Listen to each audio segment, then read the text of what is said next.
اللہ تعالیٰ نے سب سے پہلے حضور پاک صلی اللہ علیہ وآلہ وسلم کا نور پیدا فرمایا. پھر اللہ تعالیٰ نے اتنا کچھ خلق کیا جس کا انسان تصور بھی نہیں کر سکتا.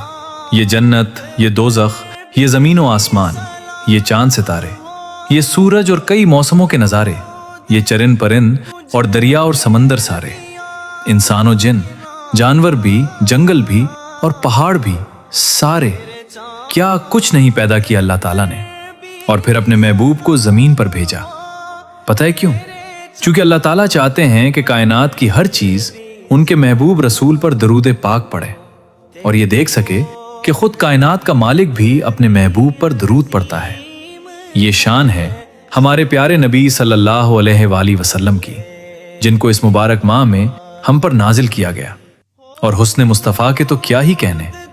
اللہ تعالیٰ نے آپ کے حسن مبارک پر کئی پردے رکھے تاکہ یہ کائنات آپ کے نور کی ایک جھلک سے ہی رک نہ جائے. اور آپ سوچیں کہ ہم کتنے خوش نصیب ہیں کہ ہم آپ سرکار کے امتی ہیں. ایسی شان والے آقا پر کروڑوں درود و سلام. اللہم صلی علی محمد و آل محمد.